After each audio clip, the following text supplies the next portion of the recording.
What is going on, good people of YouTube? It is me, Chavez, back with another Prize Picks video for you. Today is Sunday, May 14th, 2023. Happy Mother's Day to all the moms out there. If we have any moms checking out this video, I really appreciate your time in doing so, but more so appreciate everything you do as a mom. Fellas, hope you have called your mom, visited your mom, sent your mom flat, whatever you do. Get it done today. Tell that woman you love her so much, because where would we be without our mamas? That is for damn sure. As always, I hope this video finds you all doing well and in good spirits. We got one game to talk about in the NBA today. Game 7, Boston, Philly. Does it get any better than this? Hopefully it is a competitive game and we can benefit from such. We will kick things off with a recap over yesterday's plays, and then we're going to jump into the board. But I want to use this time a little differently today. Being that we only have one game to talk about, I want to talk about a lot of different plays, not necessarily plays that I'm going to be playing, but just kind of share the board with you and go over and cover a little bit more than I typically would in a video. So this one might run a little long. However, feel free to skip through to the parts that you want to see. Chapters will be marked accordingly. So if all that sounds good to you, then I encourage you to stick around, drop a like, drop a sub, click the notification icon, get notified of all upcoming content and videos from me and my channel. And without further delay, let us jump into our plays from Friday. 3-1 on the day. So close to a 4-0 sweep. Jimmy Butler did not come through with our 0.5 block. Playoff Jimmy was way off Jimmy on Friday night. However, let's not dwell on this. We were all tilted. He cost us, perfect slips. Cost me a perfect slip. Let's talk about the plays that did work, okay? Let's talk about Max Strus over 6.5 first half points. Got bumped from 6 to 6.5. Doesn't matter, he cleared it. Let's talk about Austin Reeves going over 22.5 PRA. He almost scored 30 PRA in that game. I honestly turned the game off after, midway through the fourth. The game was done. So honestly, it was just one of those games where as soon as the prop was hit, I was good. Didn't really have any interest in that game after we saw LA just take a very, very commanding lead, and it was very clear that the Golden State Warriors were just not going to be able to claw back in that game. A little disappointing. Would have loved to see that game, love to see that series go 7, but that is how it is sometimes. So Max Strus over points. We had Austin Reeves over PRA. And then we had Julius Randle under 36.5 PRA. This got bumped down to 35.5 PRA. And I don't believe it mattered that game because he didn't hit that either. So just another really subpar performance from Julius Randle. And that really sucks because they, coming into that series, the Knicks were looked at as the better team between Miami and New York, and they really didn't play like it. So overall on the day, 3-1. Listen, we'll take it. We'll always take profit. We'll always take winnings, and we can't always have perfect slips. Even if we want and wish, doesn't always happen like that. So in today's video, I'm going to cover, like I mentioned, I'm going to cover quite a few different plays that we can consider on such a short slate, just, one game. And then I'll let you know, the 4 plays that I really like in today's matchup. So without further delay, let us transition over to the Prize Picks board where we will start breaking some of these down. Okay, over on the Prize Picks board, obviously, the big prop on the board is Joel Embiid's 0.5 points. I don't want to say this is a lock, but I have a good feeling he's going to go over this one. He is not one of my write-ups. So I do feel like you should play him, but we're not going to talk about much. I'm not going to talk much about this prop because there's not a whole lot to talk about. Obviously, it's a great deal, great offer. Take it, put it in your slips. Let's talk about some of these other point props though. So without the actual discount on Joel Embiid's points, I'm not really sure about his full game points. Same for Tatum. I think these 2-point props, I just honestly, as much as I love the Celtics, and as much as I want to be a fan, I gotta be realistic. I can't wear the green shades on this one. He hasn't gone over this point prop you know, in 5 or 6 games. One game he's gone over. I would take the under on this one. Same for Joel Embiid. Boston's going to throw the double bigs at him again today. And I'm not saying that he can't hit this, but they're going to make it really difficult, and they're just going to make other players on that team do the job. Unless Joel Embiid is getting every single foul call today, I can't see him getting 31 points. It just doesn't look like that's going to happen today. He could possibly get 27, 28. But man, without those additional free throw attempts, without him going to the line, without him getting those calls, it's hard. It's going to be very hard for Joel Embiid to go over on this line. There are some lower point props at, towards the bottom of this page that you can consider. Plays like, Rob Williams, Tobias Harris. I don't think we've seen his line this low. Malcolm Brogdon is in play. Derek White's in play. A few of these guys we're going to talk about later in this video that I personally like that I'll be playing in my slips. But, I wanted to point out some, bigger numbers to you and what I truly think about these lines and, what my opinion is in playing the over or the under. Jaylen Brown is another prop that you can play, is in consideration. He's just been hooking it so much, which is very frustrating because it's not even a matter of he has off nights. It's just a matter of him scoring one extra point. In a lot of these instances, it's one extra point. It's one missed free throw. He's over in all these with just one extra free throw. We've seen these free throws clank off the front of the rim. It's so frustrating. So if you want to tilt, I say play the over on Jaylen Brown's points or stay away. Looking at some fantasy scores here, not a whole lot to look over. There are a few that do stand out to me. Some very low fantasy totals like for Tobias Harris and Malcolm Brogdon. These are super low. This is some low-hanging fruit right here, especially for Brogdon, who has a PRA of 21.5. Fantasy scores only 3 more. That is one extra three-pointer from Brogdon, or a steal or a block, and he goes over that line. I really like that one. I like the way that's placed.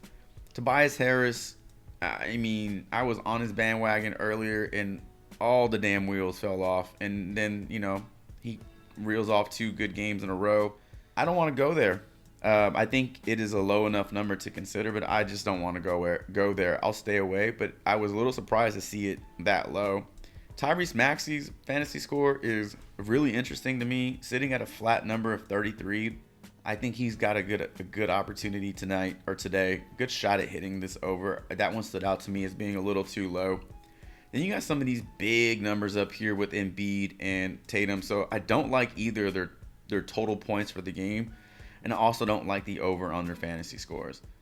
Unless Embiid gets 7 or 8 blocks, and same thing for Jason Tatum, 7 to 8 blocks and steals. It's hard to go over your fantasy score when you're not hitting your shots and getting, and scoring points. It's just hard. So strongly consider taking the under on a couple of these larger fantasy point totals, for the big names here. But yeah, again, not a whole lot going on in the fantasy score department over on Prizepicks. Not a lot of options here. So covering just a few extra point props, a few extra fantasy score props, just giving you my honest opinion on some of these and, giving you my thoughts on, maybe you stay away from these or maybe go under instead of the over. So let's move into some actual plays that I like for today and that I will be playing in my slips. All right, first prop on the board that I want to talk about is going to be a point prop. Derek White, 7.5 points. I like the over on this one. Let's head on over to props.cash and we'll break it down. All right, checking out Derek White's game log over on props.cash. We can see that he has gone over this line in 4 out of these 6 games versus Philly this postseason. Playoffs, total playoffs, if you want to look at that, looks very good. 9 of 12 playoff games he's gone over, but we're looking at recent games here. That Atlanta series, totally different matchup. We're going to focus on Philly. 4 out of those 6 games, we have seen a decline in point totals since game 2, and we've seen a big drop off in his shots. Going from 5, 9, 9, 11, 6, 6. They're kind of all over the place. His minutes look solid, but we did see a huge drop in minutes last game. And I believe it was due to the double big lineup that Missoula was running out there to suppress the production of Joel Embiid, but still gave you 19 minutes and scored 9 points in 19 minutes. So one thing I learned in digging through these game logs is, Derek White's going to give you, anywhere between, 5 to 6 shots in the first half. I think these were like his ceiling, and don't think we can expect 11 shots in the game, I should say. 11 shots in the game for Derek White. I think we'll see 6, 7 in this game. So it's a little risky, proceed with caution, because he's not going to throw up a lot of shots. However, he's been way more efficient these last 2 games than he was in that first game. 5 of 9, 4 of 9, 5 of 11. I mean, he's hovering in that 40 to 50%, range with his field goals. 2 of 6, 3 of 6. This one he didn't hit. Little scary picking a prop with such, low shot volume in the game. However, it's a 7.5 point prop, and I just feel like this is too low for this game environment. And if Missoula is going to run that 7-man rotation again, even an 8-man rotation, I think we can expect to see 19 plus minutes for Derek White. Maybe we see even more minutes for Derek White in this game. Maybe 19 minutes was a little too low. Maybe Missoula gives him a few extra minutes. But nonetheless, when Derek White's in the game, he's in there to shoot the ball. He's not in there to, mess around. And he's taking his 3-point attempts. When he gets in the game, he's giving you 6, 5, 4. This game, again, bad game for him. But bounce back. 5 3-point attempts, hits 3 of 5. So if his shot's falling, he's going to go over this line. And if it's not falling, then he's not. And I think much can be said about a lot of these point props that we consider on a day-to-day basis. Shots have to fall in order for the points to go, to get counted. So also want to point this out to you. There is a strong possibility Derek White can go over his first half point prop. It's now at 4.5, not 4. But he has gone over his first half point prop in 5 straight games. So point prop of 7.5 points on the game, he needs 8. First half point prop of 4.5, he needs 5. He might hit 60% of that prop in the first half. Might be a little less sweaty than you think when you look at his first half production. I would love to see him hit this in the first half. That way we don't have to worry about it in the second half. Yeah, I like this prop for Derek White. I think it's a little too low. Give me the over. 7.5 points for Derek White as play number 1. For our second play on the day, I want to talk about a free throws made prop, and it's going to be for Marcus Smart, sitting at 2.0. I like the over on this one. Let's head on over to props.cash, and I'll tell you why. All right, as we pull up the game log for Marcus Smart's points, have any of you seen the SNL skit with Casey Affleck, the Dunkin' Donuts skit?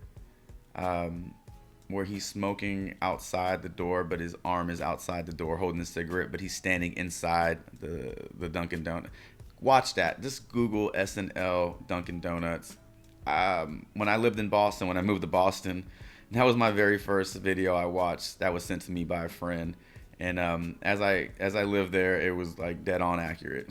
Love that. I love that skit. Anyway, off topic here. Let's get back to Marcus Smart. We can see that his point prop looks good here, but we're looking at his free throws here. So free throws for Marcus Smart.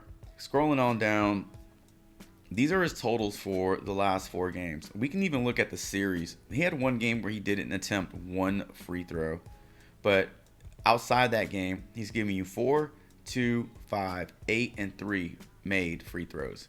Now, averaging, in this series, Marcus Smart is averaging 3.6 free throws made in this series, not, versus Philly. This is also including his regular season games. We're only focusing on the playoffs. So 3.6 free throws made in this series versus Philly. I like this prop. When Marcus Smart gets aggressive and attacks the paint, he's going to draw the foul, or he's just, for the and one, or shoot 2 free throws. I really believe those are the only outcomes of him driving. So he's going to score something. Now, I like this scenario of the ball being in his hands in a close game at the end of a game and 76ers being down a few points and having to foul him. and him being sent to the free throw line. In situations like that, I think you see the ball in his hands or Tatum's hands. But I can definitely see the 76ers forcing the ball into his hands because, maybe they don't want to see Tatum on the line. So I can definitely see that ball in his hands. And I just think Mazzulla trusts Smart in those situations. And I can see that playing out where Marcus Smart just keeps hitting free throws for like 3 straight possessions. We've seen it happen in the past. So all in all, this looks like a good prop to me. 2 free throws seems very reasonable. I don't think it's too low. I think it's placed just right. So I want to take the over on a nice flat number of 2 free throws made for Marcus Smart as our second player prop for today. All right, for our third player prop on the board, I want to talk about a rebounds and assist prop for James Harden, currently set to 15.5. I like the over on this one. We are going to head over to props.cash and we are going to break this one down. Okay, so looking at James Harden's game log for his rebounds and assists. 4 straight games he's gone over this specific line of 15.5 with 17, 17, 18, and 16. So right off the bat, this looks really, really good. Now, if you want to break down the individual lines for rebounds and assists, he's averaging 6.6 rebounds and 8.1 assists per game in this series. If you feel like those averages are a little too low, just keep in mind, Harden had 2 monster point performances of 42 and 45 points where he only averaged 3.5 rebounds and 6.5 assists. So that huge point performance really suppressed the production in terms of his rebounds and assists. Outside those 2 games, he's been extremely solid here. Even in that third game where he had a monster point performance, he still went over this line. So this was your first game where he only gave you 7 rebounds and assists. And then that really keeps it down. Even with this 14 rebounds and assist performance, doesn't really hurt his average that much. This is the game that really hurt. 7 is like what he should get in just assist, right? Or rebound. So just keep that in mind. Now, I really like this prop for Harden. It's actually my favorite play on the Philadelphia side. And the reason for that is outside of his obvious strong production, we keep seeing Joel Embiid's free throw prop increase, and because of that, this has now become my favorite play for the 76ers side. And I just think, again, in a Game 7 environment, playmakers will make plays. Also factor in that Boston will try to defend James Harden in terms of keeping his points low, forcing him into situations where he will, assist more. And then the way the Boston Celtics play their offense and spread the floor, it does leave a lot of rebounding opportunities open, for guards. And we've seen rebounds aplenty for both Tyrese Maxey and James Harden in this series. So with all that being considered, I really like this over for 15.5 rebounds and assists for James Harden today. Hopefully he shows up. Hopefully he balls in the way we need him to. And that is going to be our third play on the day. And then let's move into our fourth and final play on the day. And we're going to stick on the 76ers side. We talked about this guy a little bit in the earlier portion of this video, but I want to talk about Tyrese Maxey's points. Set the 21.5. Now, I do like the over on this one. Is it my favorite play on the board? It is not. But I do like it, and I want to head on over to props.cash, and I want to tell you a little bit more on why I like the over here. Pulling up Tyrese Maxey's game log over on props.cash, we are seeing some very night and day performances from him. Very strong game 1, subpar game 2, 3, 4, and then 5 and 6 he really stepped up. Now in these 2 games, I think we saw the clamps really tighten down on Harden and Joel Embiid, and like I mentioned, it does leave Maxey open for more shots. I think the Boston Celtics are very intentional about making other people on this 76ers team beat them. They are not going to allow Joel Embiid to do that, and not going to really try hard to D up Harden with Brown and Smart or combination of the 2. And that really puts Maxey in a spot where he has to step up. He has to hit his shots. Now, Maxey is not shy about shooting the ball. So even when the shots aren't falling, he's not shy about taking shots. So We have seen this nice little increase in shots after game 1. It went back down to 14, but now you can see up to another one, another extra shot in game 4. Then he goes up to 21, back down to 20. So expecting 20 plus shots from Tyrese Maxey today is not far-fetched. 12 and 9 3-point attempts taken in these last 2 games, and he's knocking them down. He's 9 of 21 from the field. That's good for almost 50% from the field, or from 3, I should say. A lot of things I like about this prop. Again, I said it's not my favorite prop. It's not my favorite prop because, you know, in a heartbeat, things can go terribly wrong, and this game can get out of hand. Or Maxey just has a terrible game from the field and doesn't hit any of his shots. But scared money doesn't make money. You know, being unsure of props, is not what this is about. Take a stance, dig into the research, find things you like or find things you don't like, and make a decision. I've made my decision. I think taking the over on Tyrese Maxey's points may be a little bit risky, but I still like the upside here. So give me the over 21.5 points for Tyrese Maxey as our 4th and final play of the day. All right, ladies and gentlemen, that is going to do it for today's video. Recapping our 4 props, we got White over points, Smart over free throws made, Harden over rebounds and assists, and Maxey over points. Thank you all so much for stopping by the channel, checking this video out. Drop me a comment below. Let me know what you think about the board. It's very, very small Prizepicks board, as well as what your thoughts are on these 4 player props. As always, thank you all so much for the continued support, the likes, the subs, the comments, truly helping this channel get a bit bigger every single day as we climb towards 5,000 subs. Check out the link in the description below for the free player prop Discord server. Click the link, verify you're a human being, and read over the rules, and you are in. Best of luck to you all today, and until tomorrow's NBA player prop Prizepicks video, Chavez is